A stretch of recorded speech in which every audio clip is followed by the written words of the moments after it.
If you've ever had any dealings with the right of the Labour Party, you'll know that they're amongst the most immoral, bullying and utterly depraved people in politics. And now the New Statesman has shed light on the depths they're prepared to go to micromanage party members' speech and opinions on the issues that matter most to them. The piece goes into the way that Labour students and other young members are revolting over the party's approach to Gaza, while Labour Party HQ appears to be going out of its way to alienate them even more. This is from that article. The senior figures within the youth movement describe what they see as a profound naivety from the leadership about the scale and seriousness of young members' anger.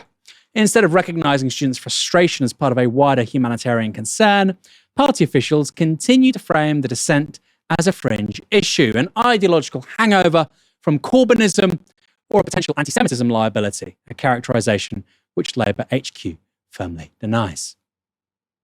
Young Labour and Labour student groups have described increased restrictions on their work and communications, speaking of the emotional toll of being, quote, pressured by our members to act on Gaza while feeling abandoned by leadership-affiliated organisations they'd previously supported and, quote, felt welcome in. The party, however, said it has no record of such measures. And many young Labour members have been furious over the government's conditional commitment to recognise a Palestinian state. That's the pledge where Keir Starmer threatened Israel with that recognition unless it stopped doing a genocide in Gaza. And in one case, Labour HQ disaffiliated an entire club over some of its members' dissent from that weak approach to Israel. The New Statesman reports this. Just days after the announcement on Palestinian statehood, some of this frustration came to a head. Warwick Labour Club, long regarded as one of the most active and engaged in the country, publicly backed the resignation of local councillor Grace Lewis, who left the Labour Party in favour of Jeremy Corbyn and Zora Sultana's Your Party. In her resignation letter, Lewis accused Labour of being active participants in the genocide in Gaza. They are, alongside explicit criticism of the party's welfare policy as a continuation of austerity. It is. And a comparison between the treatment of minorities by Labour and Reform. Justified. The party's response was swift. Warwick Labour was formally disaffiliated and quickly rebranded itself as the Warwick Labour Movement. Though no other Labour clubs have followed yet, the rupture sent a warning shot. Now, according to the article, individual MPs on the Labour right have also got involved in some incredibly bizarre and threatening ways. Here's what the article says. Youth committee members described being strongly cautioned by HQ staff that speaking out on Gaza could damage their reputation and credibility. These warnings were given even... Youth committee members described being strongly cautioned by HQ staff that speaking out on Gaza could damage their reputation and credibility. These warnings were even given to senior, well-established youth figures who have spent a long time working in an unpaid capacity for the party. In one case, a young member's non-Labour employer was contacted by a senior backbench MP who warned the employer to be wary of the student and to, quote, not trust them after they were unable to attend an organised study trip to Israel. This is crazy. Others have allegedly been offered secure jobs after graduation if they toe the party line. Labour strongly refutes this claim. Look, people are rewarded for toeing the party line. That happens all the time. Like it or dislike it, that's how politics works. I don't like it.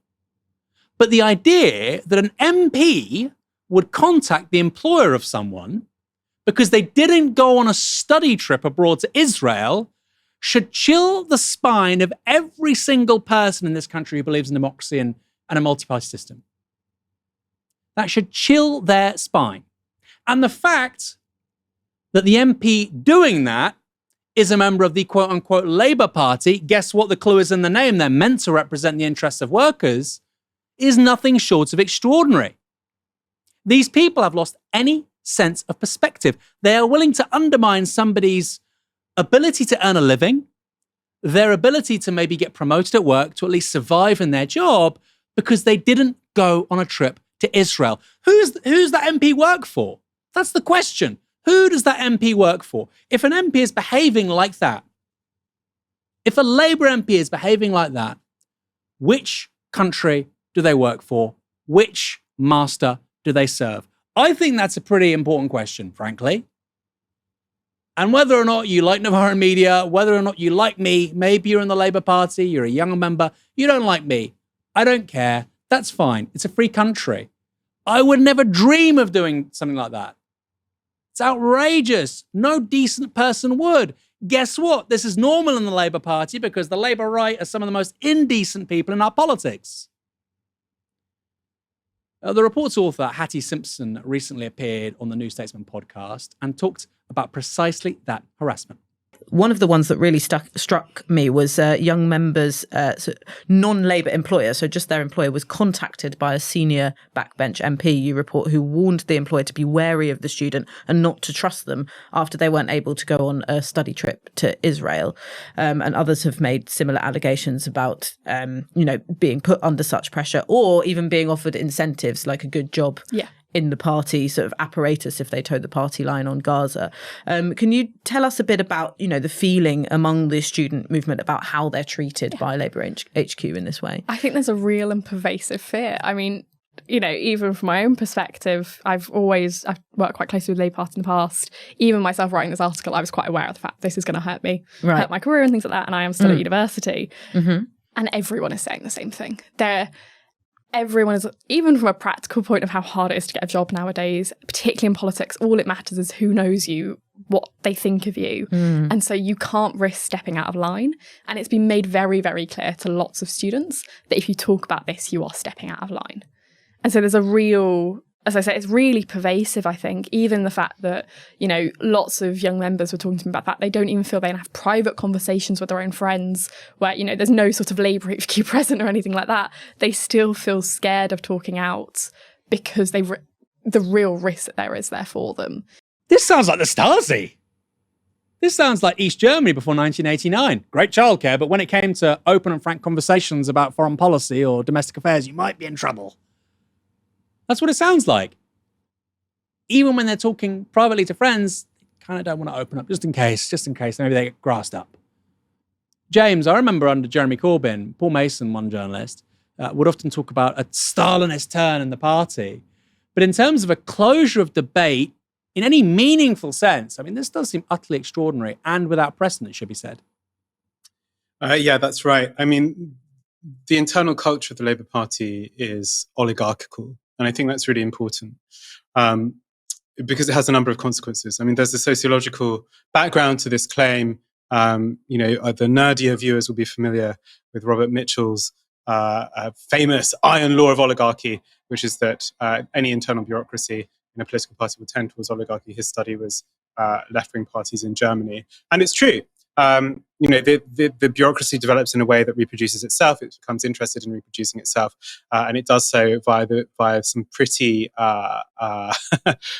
aggressive means. In the Labour Party, that turns out to be a sort of training in sycophancy. So one of the things that's happening here is that they're looking among this kind of cohort of students who will some of them eventually replace them in Parliament and in the party, and they're looking at them as their potential replacement. So they need to be formed in this kind of culture of deference, of obedience, of gossip mongering, of power plays, and that's the internal culture of the Labour Party. It's a very, very, very, very unpleasant place. Not a very democratic place either. It's a thing that I think anyone coming out of the Labour Party into a new political formation will have to unlearn the habit of anti-democratic power plays. But the problem here is that it produces a mismatch, right? Like it produces, people who make it to the top of the pile, perhaps, make it to be politicians. And they've learned not to think anything, not to say anything, not to do anything, simply to obey and simply to fail to think for themselves in any way. And that's no longer a way of being successful in politics. It might once have been. I think that's going to look increasingly out of time. I suppose the last thing to say here on the Labour Party, yes, thuggish and intimidatory behaviour on part of the Labour right, particularly on the matter of Israel, a classic thing that gets talked about in democratic circles in the United States, progressive except for Palestine. Well, Labour right, progressive except for quite a lot of other things, but Palestine is really one of them. But look, there's serious disquiet here. There's intergenerational disquiet, and there's major difficulty, I think, ahead for most institutions which have, at the top, largely pro-Israel or sort of Zionist sympathies, and deep disquiet among a younger generation. That's going to really, I think, provoke some serious realignment, not just in British politics, but in British culture, and not just Britain. Yeah, I think that's right. I think this story, for me, Yes, this is a perennial story. It's a very old story about Labour Party gangsterism. As I've said so many times, the worst people in British politics are the Labour right. Because at least the Tories, they want to do politics because they believe in tradition, or they believe in monarchy, or they just believe in the private sector. And they think actually the private sector and market economics is better for everybody. These guys just believe in power. And I know that also exists a little bit in the Tory party as well. It kind of exists anywhere in politics. That is literally the only MO of the Labour right. That is the only MO. There is nothing else. It is just power. And that devolves inevitably into gangsterism. And I think this story really shows you how bad Starmer's government is, Starmer's party is, but also how low it's going to fall. Because the people that are still left in Labour students, it's gone from 100,000 or young people in Labour, I should say, Labour students, young Labour, but younger members, has fallen from 100,000 people to 30,000. So left-wingers have left. Okay, for the most part, there's some left, but for the most part, left-wingers have left. These are people that supported Starmer. These are people that were critical of Gaza.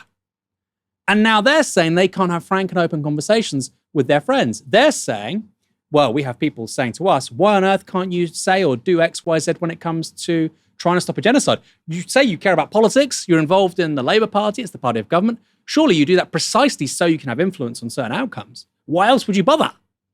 Otherwise, it's just a complete waste of your time, right? And that's making these young people think. Because it's not to have influence on outcomes. It is just to be cheerleaders. It is just to have the old pom-poms out. But when that's pom-poms for genocide and thousands of children being mutilated, guess what? Young people aren't that interested. And I think this story really underscores the fact that Labour are heading for their worst ever election result in modern history, I think. In the next general election, I think. I think they're going to get the teens, personally. Things can change. 4 years left. Keir Starmer might go. Somebody else might come in, stabilise things, steady the ship. I think they'll be very lucky to get the 24% that the Tories got in last year's general election. Very lucky. I don't think that will happen. I think they'll get below 20%. I think the Tories will too.